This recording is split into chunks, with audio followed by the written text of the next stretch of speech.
Друзья, привет! Сегодня я познакомлю вас с замечательным финским городком Хаминой.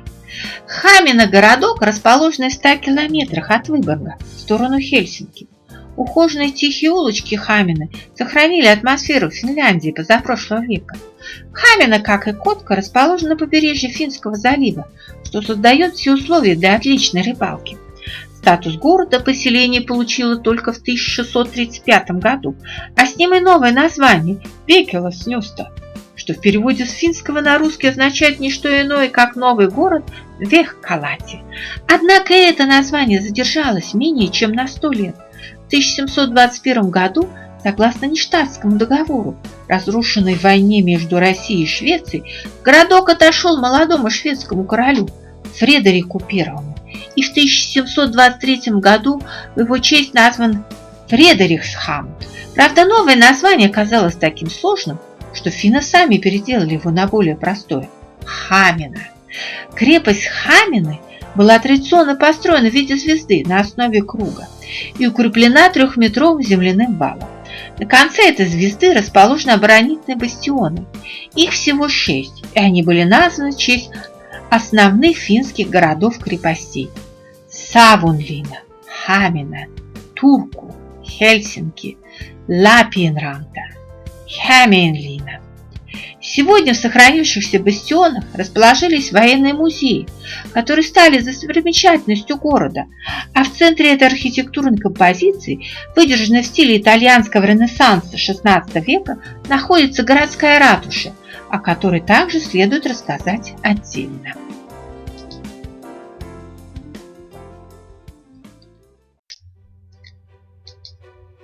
Это здание построено в 1798 году в стиле барокко, а позднее реконструированное в стиле неоклассицизма. В разное время служило для разных целей.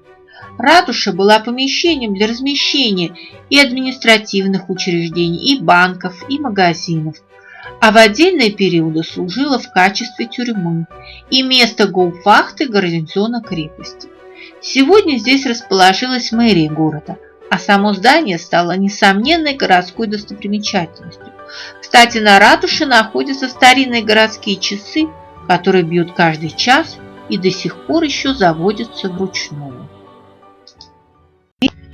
Памятник Варваре Шантиной. Одна из достопримечательностей города Хамина, Финляндия. Памятник посвящен женщине, которая является неофициальным, но популярным тактическим советником у кадетов с 1920 по 1939 годы. Варвара каждый день проводила время со школой, продавая пирожки воспитанникам, а также беседуя с ними. Многие курсанты считали ее своей второй матерью, которая всегда могла помочь советам и побеседовать по душам. Варвара знала даты выпусков различных курсов, расположение огневых точек. Варвара умерла в военное время. Похоронили ее на православном кладбище города Хамина. Деньги на памятник собрали курсанты резервной офицерской школы города. Ее автор – финский скульптор Вейка Хаукавара.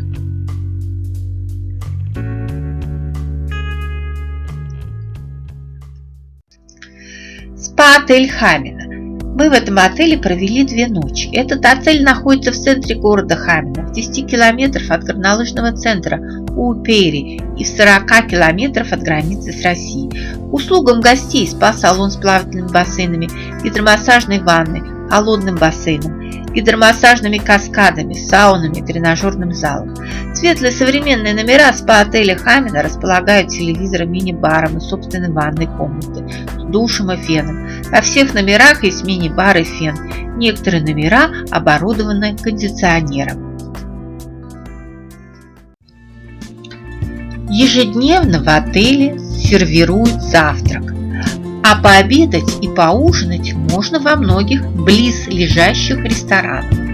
Кроме того, гости могут посетить множество магазинов поблизости от спа-отеля и без труда добраться до достопримечательностей, в том числе до исторического центра города. Все гости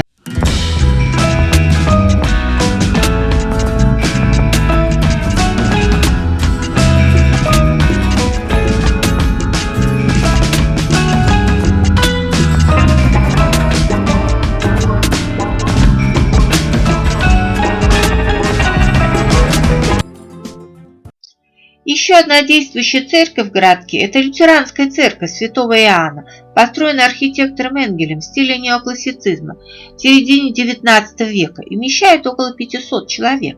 Она по своей форме повторяет греческий храм. Кирпичная лютеранская церковь на Ратушной площади освящена в честь Иоанна Крестителя.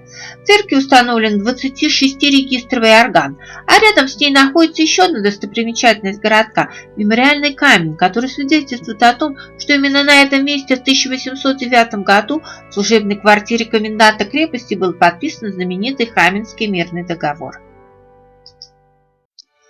Православная церковь святых Петра и Павла в Хамене.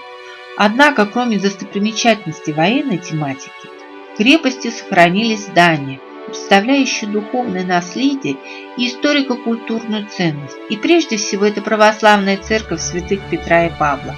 Этот православный храм напоминает о русском периоде в истории города и является сегодня его достопримечательностью. Он расположен напротив ратуши и отлично вписывается в общий архитектурный комплекс центра городка. Эта красивая церковь имеет круглую форму и построена в стиле византийского неоклассицизма, предположительно архитектором Луизом Висконти. Как видите, Хамина действительно уникальное туристическое место, в котором кроме перечисленных есть много и других достопримечательностей, ради которых стоит посетить этот гостеприимный городок.